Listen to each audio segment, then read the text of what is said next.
Bienvenue dans We Love Mobility, le premier podcast dédié aux tendances de la mobilité internationale et de la gestion des talents. Chaque premier lundi du mois, je reçois un invité avec qui on va discuter des tendances et du futur de la mobilité internationale, du recrutement et de la gestion des talents étrangers. Retrouvez-nous sur la page LinkedIn de We Love Mobility pour suivre l'actualité du podcast et interagir avec nous. Pour ce 4e épisode, je reçois Ludivine Clément-Ravon, directrice de l'International Mobility Club du Cercle Magellan. Au programme de cet épisode, les challenges actuels en mobilité internationale, l'importance du réseau et l'importance de LinkedIn, tes conseils pour constituer et enrichir son réseau et ta vision du futur de la mobilité internationale et de la compliance. Salut Ludivine. Salut Caroline. Je suis ravie de t'accueillir pour ce 4e épisode de We Love Mobility. Est-ce que tu peux te présenter en quelques mots ? Bien sûr. Donc je suis Ludivine Clément-Ravon, je suis la directrice du Club Mobilité Internationale du Cercle Magellan. Donc le Cercle Magellan, c'est un réseau professionnel qui a été créé il y a 25 ans, qui est spécialisé en RH à l'international et qui a en son sein 3 clubs distincts. Le club Mobilité Internationale qui est le club historique, le club rémunération et avantages sociaux qui est arrivé quelques années après, et le dernier né du Cercle Magellan qui est le club Talent Management. Donc voilà, donc c'est ces 3 clubs qui constituent le Cercle Magellan. Et parallèlement à ça, je suis également responsable pédagogique des formations en mobilité internationale pour l'Institut Magellan, qui est le pendant, qui est l'organisme de formation lié au Cercle Magellan. D'accord, on a pas mal de personnes, je pense, qui nous écoutent et qui connaissent le Cercle Magellan parmi les auditeurs. Du coup, quel est ton parcours et est-ce que tu peux nous expliquer un peu comment tu t'es retrouvée dans la mobilité internationale ? J'ai un parcours un petit peu atypique étant donné que je n'ai pas un parcours purement RH. J'ai commencé mes études par une licence en sociologie. Puis j'ai décidé de m'orienter vers un master en RH. C'était prévu dès le départ, mais j'ai préféré faire une licence de sociologie d'abord. J'ai découvert la mobilité internationale un petit peu par hasard lors d'un stage que j'ai fait avant mon master en RH, un stage au sein du groupe Thales, où j'ai passé le plus clair du temps de ce stage à interviewer toute l'équipe mobilité internationale. Donc j'ai découvert en réalité ce métier par le biais de ces entretiens. Et je me suis dit, c'est génial la mobilité internationale, mais c'est ça que je veux faire. Et donc, je me suis dit, en fait, ne cherche pas Ludivine, lance-toi dans la mobilité internationale. Et quand je suis rentrée en master, je suis rentrée dans un master en alternance et j'ai cherché une alternance en mobilité internationale où, en fait, j'ai postulé pour un poste chez Nestlé en alternance et j'ai eu la chance de faire mon alternance chez Nestlé et d'y rester. Donc alternance plus mon contrat classique, je dirais. Je suis restée quasiment 7 ans chez Nestlé en mobilité internationale. Et par la suite, j'ai basculé vers du coup le Cercle Magellan en juin dernier. Ce qui est assez marrant parce que je connaissais très bien le cercle étant donné que j'étais adhérente avant de faire partie de l'équipe. Tu connaissais l'autre partie Je connaissais le côté adhérent. Exactement. Maintenant, je connais le côté t'es à l'intérieur du Cercle Magellan. Tout à fait. Alors, quelles sont tes idoles dans le secteur ? Est-ce qu'il y a des gens qui t'ont inspiré dans le passé et qui continuent de t'inspirer aujourd'hui ? Oui. Alors déjà, je suis inspirée, je dirais, assez quotidiennement de par mon métier, étant donné que comme je suis à la direction du Club Mobilité Internationale, j'ai accès, on va dire, à des personnes, à des adhérents. Déjà, le Club Mobilité Internationale, c'est plus de 150 sociétés adhérentes avec lesquelles j'essaye d'avoir une relation assez proche. J'essaye de les contacter assez régulièrement pour avoir des nouvelles.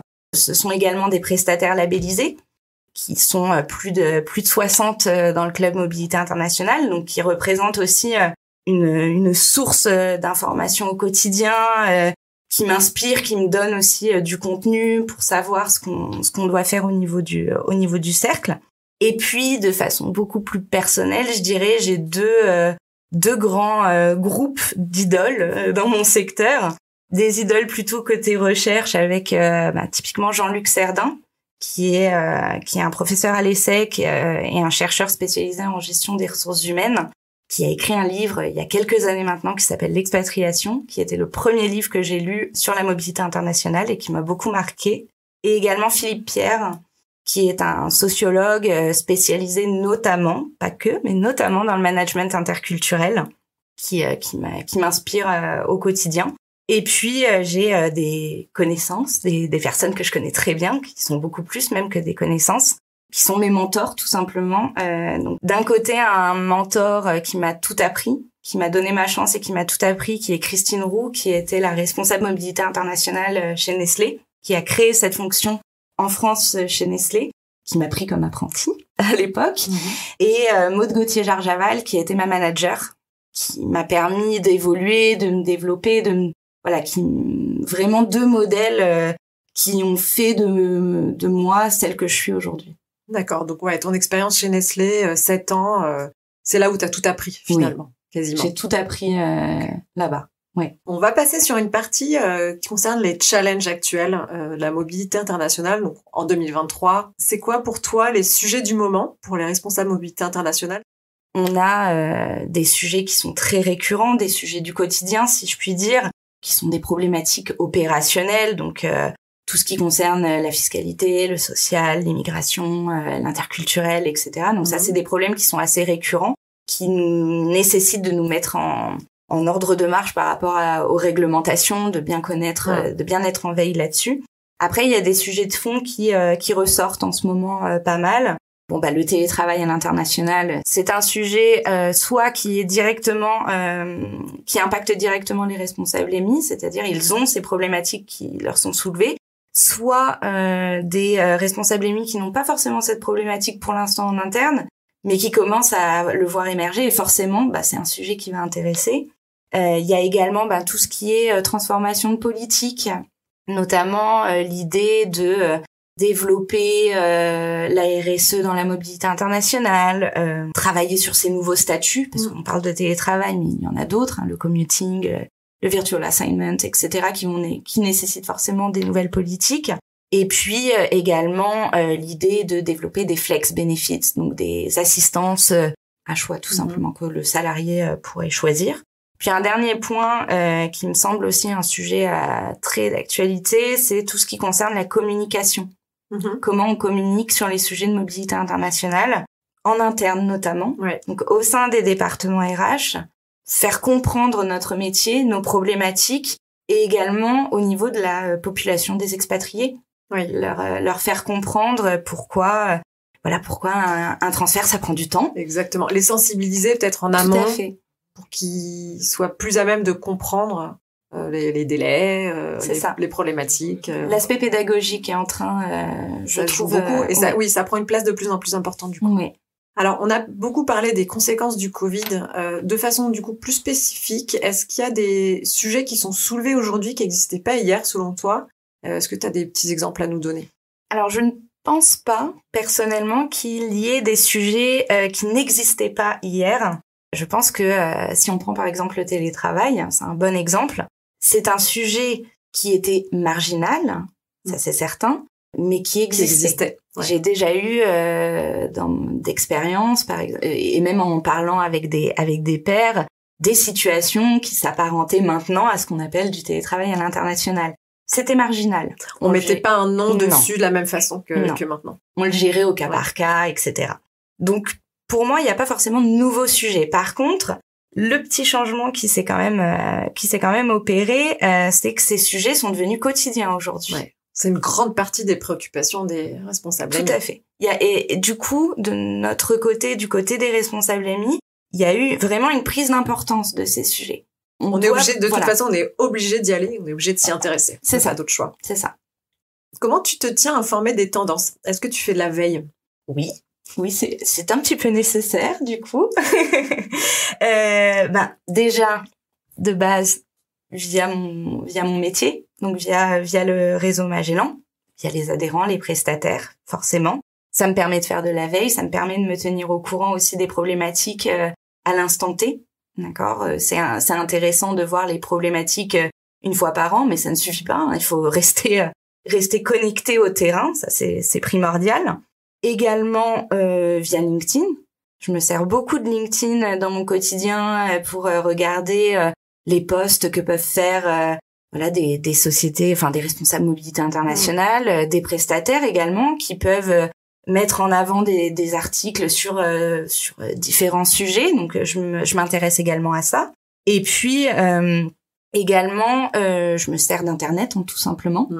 Des recherches Google, des newsletters, je suis abonnée à différentes newsletters, je mets également des alertes Google sur des mots-clés pour avoir toutes les semaines mon petit lot d'articles et après je fais le tri. Donc voilà comment je me tiens un petit peu informée. Mais tu sais où chercher l'information. Tout à fait.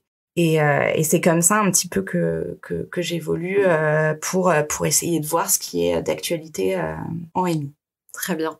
Quand on a préparé cet entretien, on a beaucoup parlé de l'importance de l'échange avec ses pairs et du réseau. Alors, pour toi, quelle est l'importance du réseau en mobilité internationale? Parce que c'est quand même des métiers de niche, on en parlait tout à l'heure, ultra spécifiques, vraiment très spécifiques au sein de l'entreprise. Donc, quelle est l'importance du réseau pour toi? Je pense que créer son réseau en mobilité internationale, c'est très important. Tout simplement parce que la mobilité internationale, c'est un métier qui n'est pas forcément très bien connu. C'est un métier de niche, c'est un métier d'expertise qui peut potentiellement entraîner un certain isolement aussi au sein du département RH.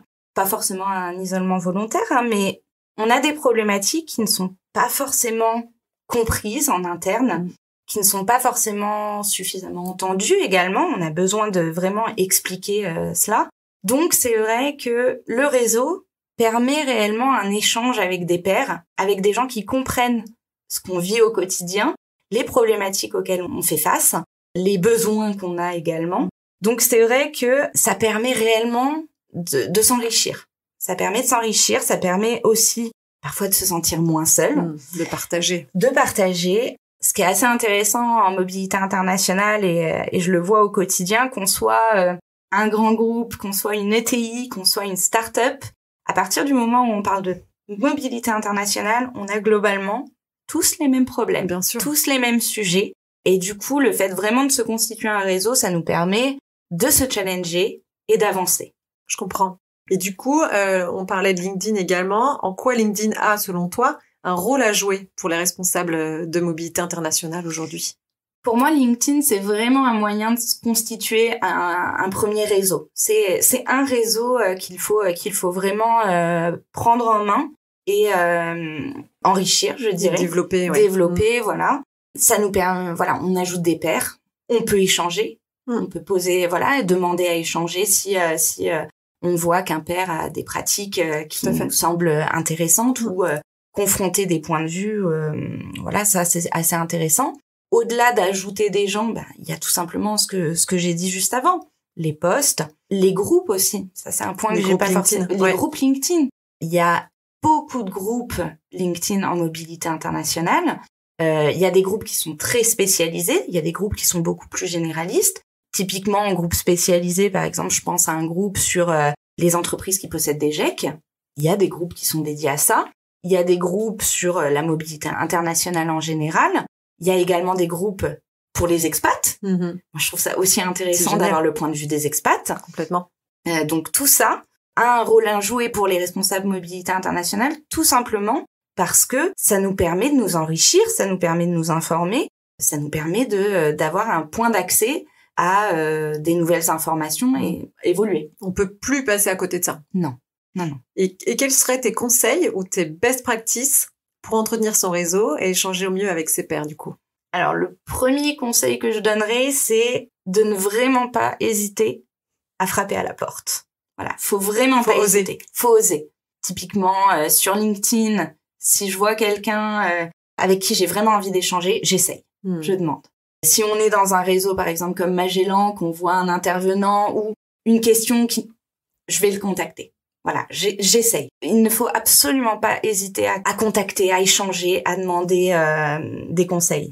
Autre point, je pense qu'il faut toujours être dans une posture aussi altruiste. On demande des choses, mais c'est un échange. On donne aussi. On donne aussi, voilà. On récolte, mais on donne.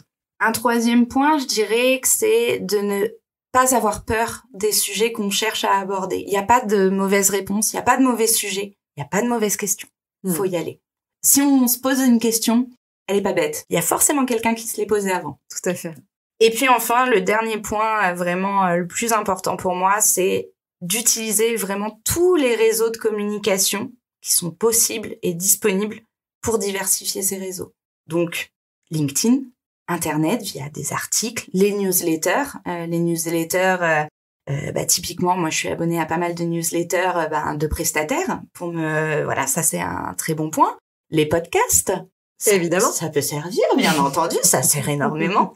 Et puis après, il y a des réseaux professionnels, comme Magellan par exemple. Voilà, tous ces réseaux-là ont une utilité et sont complémentaires. Surtout. Ouais. On a de la chance d'avoir quand même accès à tout un tas de sources d'informations. Tout à fait. Pour plus se sentir isolé quand on est responsable EMI. Tout à fait. On va passer à la partie sur le futur de la mobilité internationale. Quelles sont, selon toi, les nouvelles formes de mobilité dans les années à venir? Donc, est-ce qu'on aura des mobilités plus courtes? Est-ce qu'on aura moins de salariés? Plus de freelance? Est-ce que tu as un avis sur la question? Oui. Je pense déjà qu'il va y avoir qu'on le veuille ou non, une montée de tout ce qu'on met dans le blog Virtual Assignments, donc télétravail à l'international, etc. Il va falloir le gérer au mieux. Voilà, le gérer au mieux. Je ne sais pas si on le gérera à 100% parfaitement, mais le gérer au mieux et au moins communiquer là-dessus, expliquer en quoi c'est problématique de lancer du télétravail à l'international pour tout le monde, du Virtual Assignment pour tout le monde.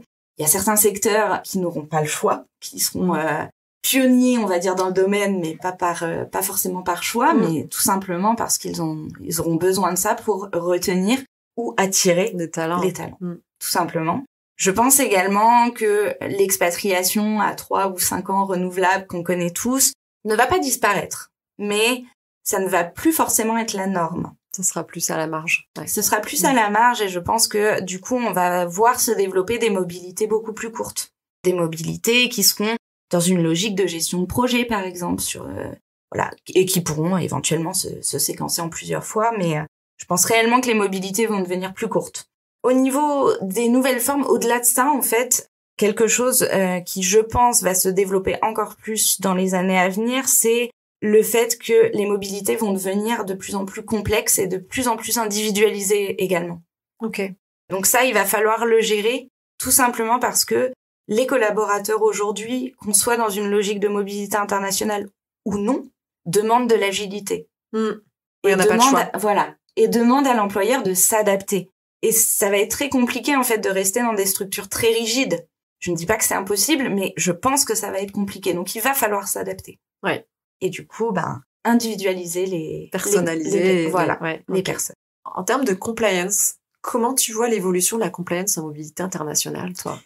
Du coup, je pense que ça va être de plus en plus complexe de maintenir, on va dire, une compliance à 100%. Si tant est qu'on le fasse à 100% aujourd'hui. Moi, personnellement, je fais partie des gens qui n'y croient pas. Voilà, il va falloir vraiment travailler sa gestion du risque en mobilité internationale. Il y a des entreprises qui sont très douées pour ça et qui le font très bien. Les autres vont devoir s'adapter, vont devoir apprendre vraiment à gérer le risque et à être le plus compliant possible par rapport à ses capacités. Ok. Quel sera, selon toi, le rôle de la mobilité internationale dans le futur, au sein de l'entreprise, pour la fonction MI? Je pense que le département mobilité internationale dans le futur va être un département mobilité internationale transverse, qui va devoir être transverse, qui va devoir, en son sein, s'entourer d'autres départements RH, notamment et surtout du talent management. On est, je trouve, un peu trop éloigné. Alors là, je fais des généralités, bien entendu. Oui. La généralité ne s'applique jamais en mobilité internationale. Il y a toujours des exceptions. Mais on va devoir se rapprocher beaucoup plus du talent management, beaucoup plus suivre être au cœur, en fait, du système de gestion de carrière pour être agile, s'adapter et gérer au mieux les mobilités de demain. Et encore une fois, communiquer avec les autres départements, évidemment, les sensibiliser. Communiquer et il y a la communication d'un côté et il y a la pédagogie de l'autre aussi. Oui. Il va falloir être pédagogue. Expliquer. Communiquer. Très bien. Et alors, dernière question, quel conseil tu donnerais à un jeune diplômé qui prend un poste en mobilité internationale? J'ai pas mal réfléchi quand on en a discuté et je dirais que j'ai 3 conseils. Le premier, c'est être curieux, chercher. Vraiment, ne pas s'arrêter à la moindre question, vraiment chercher, être curieux. Le deuxième, je dirais, c'est de ne pas hésiter à demander. Quand on ne sait pas, quand on a un doute, quand on a... ne pas hésiter à demander, que ça soit en interne ou en externe. Donc en interne vers d'autres collègues, que ce soit en EMI ou autre, ça dépend bien entendu du sujet. Et en externe, s'appuyer sur ses prestataires, s'appuyer sur ses pairs, s'appuyer sur son réseau, tout simplement. Et enfin, et c'est un petit peu lié à ce que je viens de dire, s'entourer. Et pareil, l'interne est aussi important que l'externe. Donc s'entourer des bonnes personnes en interne et s'entourer également des bonnes personnes à l'externe. Ne pas être seul. Et ça reboucle tout ce qu'on a dit juste avant de l'importance du réseau, de l'importance du partage et de la communication. Ce sera le mot de la fin. Alors, pour conclure, les choses à retenir de cet échange, c'est qu'il est très important de se créer un réseau, de partager des informations et d'échanger avec ses pairs. Que dans le futur, les services mobilité internationale et plus globalement l'entreprise devront être capables de s'adapter, d'être agiles et de proposer des mobilités personnalisées. Et à l'avenir, la mobilité internationale aura un rôle transverse à jouer. Elle va devoir communiquer et collaborer davantage avec les autres départements RH, dont le talent management. Merci beaucoup Ludivine. Merci à toi. À bientôt. À bientôt. C'est la fin de cet épisode. Merci de l'avoir suivi. On se retrouve le mois prochain avec un nouvel invité. D'ici là, n'hésitez pas à partager le podcast avec quelqu'un qui pourrait être intéressé.